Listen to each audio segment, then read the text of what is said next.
नमस्कार दोस्तों, मैं रोहित कुमार गोरखपुरिया पत्रकार और आप देख रहे हैं जीकेपी न्यूज 9। इस वक्त हम हैं महाराजगंज जिले क्षेत्र पनियारा और एक गांव है जहां पर एक जो शख्स हैं, इनकी पत्नी धर्म पत्नी इनको छोड़कर चली गई हैं और वो इस समय किस पोस्ट पे हैं? महिला थाना गोरखपुर में उनका ड्यूटी लगा है। पूरी बात हम इनसे जानेंगे और इनके साथ इनकी माताजी भी हैं और उसी ग्राम सभा में हम आए और इनका कहीं ना कहीं जो अंदर पीड़ा है, क्या बात है, क्या इनके साथ हुआ है, कब शादी हुई है, सारी जानकारी हम इनसे बात करेंगे। जी, आपका सबसे पहले आप अपने बारे में परिचय बताइए सर।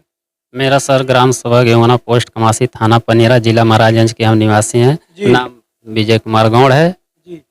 और आपकी पत्नी के बारे में बताइए।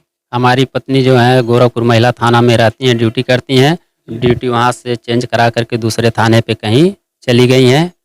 सर ऐसा है कि वो रूम पे जाने के लिए हम कहते हैं तो रूम पे नहीं लेके जाती हैं। उनका किसी के साथ में अवैध संबंध है, वो उसी के साथ में रहती हैं, उसी के चंगुल में फंसी हुई हैं। तो एक बार उनका जो आपकी पत्नी है, आपकी शादी कब हुई थी? हमारा शादी सर 2005 में हुआ था। 2005 में शादी हुआ था, उसी वक्त आपका पत्नी आई थी आपके घर? नहीं, 2008 में आई थी सर। 2008 में जब आपके घर आपकी पत्नी आई तो उसके बाद क्या हुआ था? उसके बाद सब रिलेशन अच्छा चल रहा था।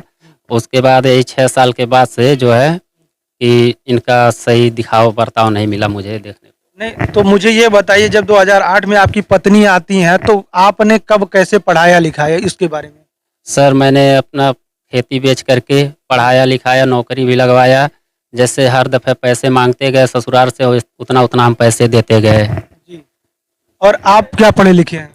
मैं पढ़ा नहीं हूँ सर। अच्छा, आप पढ़े लिखे नहीं हैं, तो कहीं ना कहीं ये पढ़े लिखे नहीं है तो ये था कि अगर घर में कोई एक व्यक्ति, चाहे हम हो जाए या चाहे पत्नी हो जाए, कि किसी की भी ज्वाइनिंग हो जाए, रोजी रोटी या घर परिवार जीविका चलती रहे।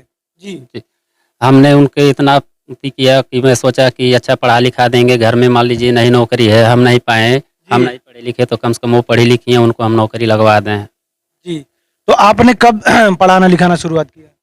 जब वो 2005 में उन्होंने बोली कि हमारा नौकरी लगने वाला है और ट्रेनिंग में मुझे जाना है, अब मुझे पैसे चाहिए, तो मैंने बोला ठीक है। फ़ोन पे पीसीओ पे फ़ोन था, पीसीओ को कॉल करती थी। उसके बाद मैंने उनको पैसे देते गया, कभी 10,000, कभी 20,000, 30,000, 40,000, जैसे जैसे मांगते गए वैसे यहाँ से हम कर्जा लेकर के एक दूसरे से कर्जा ले करके देते गए उनको।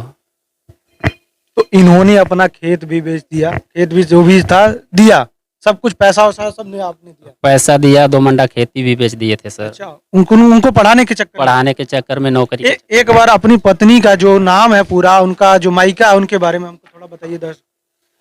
प्रेमशीला गौड़, पिताजी का नाम श्री राम गौड़, माताजी का नाम याद नहीं है सर माताजी का। अच्छा, और उनका मायका किस ग्राम सभा में? पिपराबारी महावनखोर। तो पिपराबारी महावनखोर किस जिले में? गोरखपुर जिले में? गोरखपुर जिले में। हुए हैं इनकी जो पत्नी है परमशीला गौड़, गोरखपुर जनपद और कैंपियरगंज थाने के अंतर्गत उनका ग्राम सभा है, जो कि नाम बताया आपने परमशीला गौड़। ये इनकी पत्नी है और 2005 में शादी हुई और 2008 में वे इनके घर आती हैं और उसके बाद इन्होंने पढ़ाया लिखाया। और उसके बाद आगे का क्या हुआ? जब उन्होंने पढ़ लिख लिया उसके बाद ट्रेनिंग करने के बाद क्या आगे का क्या हुआ? ट्रेनिंग करने के बाद ड्यूटी ज्वाइन की। ड्यूटी ज्वाइन करने के बाद उसके बाद सब बात व्यवहार अच्छा चला। फिर यही 6 साल से जो है मतलब आपके 6 साल हो गया छोड़ के चली गई? हाँ, 6 साल से वो छोड़ के चली गई। आपने उनके ऊपर कोई एक्शन करवाया, कार्रवाई लिया? हाँ, कार्रवाई किए थे। उसका क्या मतलब, कुछ रिस्पांस आया? उसका रिस्पांस नहीं आया सर। मैं मुख्यमंत्री कार्यालय दिया था, फिर वहाँ से क्या नाम है बड़े साहब का, जो गोरखपुर का अधिकारी जो होते हैं बड़े, उनको यहाँ पर भेजे थे पनेरा थाने पे। पनेरा थाने पर से हमको बुला करके सब लोग कहे कि बाबू अगर हम जबरदस्ती विदाई भी करवा देंगे तो जहर खा लेगी, फांसी लगा के मर जाएगी, इससे अच्छा है तुम यहाँ से चले जाओ, मैं लिख करके नोट। क्या आपने उनको लाने के लिए फोन या उनसे मुलाकात करते हैं, लाना चाहते हैं उनको? अगर आना चाहती हैं सर तो आके रह सकती हैं, जैसे अपने परिवार को साथ में लेकर के रहें।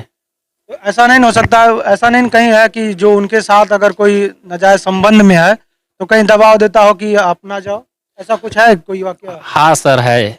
नंदा नगर कॉलोनी में और आती हैं रूम लेकर के। वो आदमी उसको टार्चर करता है कि अगर तुम जाओगी तो तुम्हारा मैं जो हाल करूंगा वो मोबाइल हमारा बंद करवा देता है, ब्लॉक करवा देता है। अच्छा, जी सर। मतलब आपको कहीं ना कहीं धमकियां मिलता है उसके जो उनके साथ नाजायज संबंध है। जो नाजायज संबंध है उनका धमकियां देता है जान से मारने का हमको कि तो ऐसा शख्स है इनकी पत्नी को झांसा देता है, झांसा तब देता है जब वह नौकरी पा जाती हैं। हाँ, नौकरी पाने के बाद ऐसा होता है सर। नौकरी पाने के बाद अब मुझे पता चला कि आपके बच्चे भी हैं, हाँ। बच्चों के बारे में बताइए। 2 बच्चे हैं, एक लड़की एक लड़का। लड़की 13 साल की है और लड़का 10 साल ये का। सबसे बड़ी बात है, बताइए 13 साल की बेटी को अगर वो महिला छोड़ के जा रही, कहीं ना कहीं शर्मनाक है ये कि अपने घर परिवार को छोड़कर वह किसी दूसरे के साथ चली जाती हैं। जी सर। तो आइए हमारे साथ ये जी, आप कौन है? माता जी हैं? हाँ, उनका महतारी है। अच्छा, इनकी माता जी। हाँ, और वो जो छोड़ के चली गई वो आपकी क्या लगेंगी? पतो ही है। अच्छा, आपकी वो पतो है? हाँ, अच्छा, हाँ। तो वो कब छोड़ के गई हमारे? कई साल हो गए सर। तो काहे मतलब मार झगड़ा होता था का आप लोगों नहीं में? नहीं, कुछ नहीं, क्यों नहीं मार झगड़ा करता है। फिर काहे आपको छोड़ के चली गई? छोड़ के आपने चल पढ़ाया लिखाया भी और इन्होंने बताया खेती कि बेच के नहीं हम पढ़ा लिखा दे हनी, अच्छा। नौकरी दिया दे हनी, अच्छा, सब हम अपने हाथे अब डिबी बताइए आपके 13 साल की नातिनी है और 10 साल का नाती है, अब इनके साथ कोई शादी करेगा? अब वो छोड़ के चली गई तो उनके साथ कोई शादी करेगा? छोड़ छाड़ के चल देनी हमारे बच्चा के ने, हम अपने हाथे डिबी ठोक के खियावत हैं। ये कहीं ना कहीं बहुत बड़ी शर्मनाक बात है, क्योंकि आए दिन जैसे कि आपने पिछले वाकया में देखा था जो ज्योति मौर्य जी का एसडीएम, वो भी उनका तो छोड़िए, ये भी एक गरीब परिवार से भी है और इन्होंने अपना खेती बाड़ी बेच के जो भी उनको पढ़ाया लिखाया। हम अपने साथ में ले रहे हैं। अच्छा, मतलब अपने पति और बच्चों को साथ में ले। हाँ, अगर मान लीजिए अगर हमहू के देखें, अपन पति के देखें। अच्छा, हाँ, ये कोनो कार है? मतलब आपसे कोई अब कोई बात नहीं है? नहीं, हमसे ना कुछ बात नहीं करनी, हमारे बच्चा से नहीं बात करे। अच्छा, हाँ, छोड़ के चल गई हमारे लड़का के ने, अपने हाथे बनाइला खियाइला लड़का। अच्छा, तो आपके कितने, एक ही लड़के हैं कि और भी? नहीं, 2 बच्चे हमारे हैं। अच्छा, ये का छोटे हैं कि बड़े हैं? नहीं, बड़े हैं। अच्छा, ये सबसे बड़े हैं? हाँ, ये सबसे बड़े हैं। और छोटे वाले? छोटे वाले गोरखपुर हम अच्छा, उनकी भी शादी हो गई एक नहीं? हाँ, नहीं हो गया है, 2 बच्चे उन्होंने हैं। अच्छा, हाँ। तो यहाँ पर आप देख सकते हैं जनपद महाराजगंज पनियरा क्षेत्र के अंतर्गत गोहुआना ग्राम सभा में कि जो कि ये है विजय गौड़ और इनकी धर्म पत्नी इनको छोड़कर चली जाती है तब जब नौकरी पा जाती हैं। तो अगर मान लीजिए वो आना चाहें तो क्या कहना चाहेंगे आप? अगर आना चाहती हैं सर तो आके रह सकती हैं, उनको तो हम खदेड़ नहीं सकते हैं। अगर वो डिवोर्स करना चाहती हैं तो डिवोर्स भी कर सकती तो हैं। आपसे आपसे अभी तक कोई डिवोर्स हुआ है कि नहीं? तलाकनामा कुछ हुआ है कि नहीं सर? कुछ भी नहीं सर, कहती हैं कि हम तुमको ऐसे बुढ़ा कर देंगे, तलाक भी नहीं करेंगे, ना जवाब लेंगे, तुमको इसी तरह से हम बुढ़े कर देंगे। ये बहुत बड़ी बात है कि इस शख्स पर क्या बीत रही है। अगर कोई भी महिला अगर किसी पुरुष को इस तरह दबाती है, प्रताड़ित करती है, तो कहीं ना कहीं पुरुषों का भी बात को रखना चाहिए, सुनना चाहिए। क्यों? ये तो सही, बहुत दबाव बनाती हैं हमारे ऊपर। आती हैं कभी काल, साल 2 साल पे आती हैं तो कहती हैं कि तेरे घर पे मैं लात मारता हूँ, तेरे साथ नहीं रहूंगा, गालियां गुप्ता देती हैं। अगर फोन आ जाता है, मैं बोलता हूँ किसका फोन है, तो कहती है तो उससे मतलब क्या है। अच्छा, मतलब आपको गाली भी देती हैं और धमकी भी देती हैं? हाँ, धमकी भी देती हैं जान से मरवाने का। अच्छा, जान से मारने की धमकी? हाँ।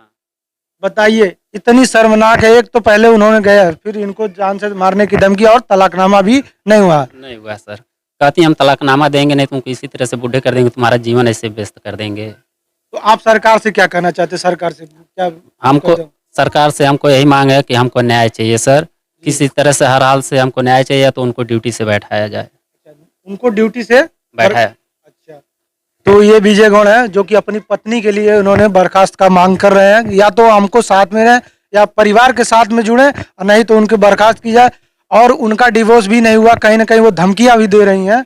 जी, धमकियां दिलाती हैं, किसी के कहने पे मोबाइल बंद करवा देता है कोई शख्स है वहाँ पर, उसी के साथ में रहती है, मोबाइल भी कहता है, अगर वो प्रताड़ित करता है इनको तो कहती है कि हमारे आदमी का फोन आया है, तो कहता है कि मोबाइल बंद कर दो वरना तुम ही जानोगी। अच्छा, मतलब वो भी आपको धमकी दे रहा है, जो झांसा देकर आपकी पत्नी को ले गए? हाँ, झांसा दे करके वहाँ से भी नंदा नगर कॉलोनी से फोन आता है जी, कि वो कहता है कि मोबाइल बंद करो नहीं तो तुमको बहुत आगे सोचना पड़ेगा।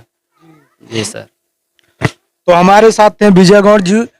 इनके साथ इस तरह का वारदात हुआ। अभी 6 साल हो गए इनके पत्नी को छोड़ के जाए हुए, लेकिन अभी तक कोई इनकी मदद के लिए कोई सामने प्रशासन या कोई नेता विधायक कोई नहीं आया सर, न नेता न विधायक, कोई भी नहीं आए। हम अकेले जितना लड़ना था अपने भरोसे, हम साल भर से पुलिस का चक्कर काटे, उसके बाद हमने पैसा नहीं था, इसकी वजह से हम कहीं गरीब आदमी हम कहाँ से लाएंगे, कैसे जाएंगे। जी बहुत बहुत धन्यवाद, आपने अपनी बात बताया। और बड़ा धमकी देती है, बड़ी धमकी देती है, अच्छा धमकी देते हैं दादी? बहुत धमकी, बहुत धमकी। कैसन कैसन धमकी देते हैं? बहुत करी, हम जान से मरवा दे भाई, करवा दे भाऊ, करवा दे। मतलब जान से मरवाने की धमकी दे रहे हैं? हाँ, कहीं ना कहीं बहुत बड़ी शर्मनाक है। हमन के ऊपर बहुत दबाव, हमारे बच्चा के ऊपर बहुत दबाव रखते हैं। अच्छा, हाँ बहुत ज्यादा दबाव दे रहे हैं। हाँ हाँ। तो अभी क्या चाह रही हैं? कहना हम कह ली, हमारे मुठ्ठा में रहा सभी लोग। अच्छा मुठ्ठा में, तो मुठ्ठा में रहने का मतलब है कि परिवार में रहना चाहिए ना? हाँ, परिवार में नहीं रहना पसंद है? नहीं, हमारे बच्चा के ने एकदम बना दे बाड़ी लोगन पचा। तो ये थे विजय गौड़, और आप देख रहे थे जीकेपी न्यूज 9 महाराजगंज पनियारा से। मैं रोहित कुमार, जीकेपी न्यूज 9। बहुत बहुत आपका धन्यवाद। जय हिंद, वंदे मातरम।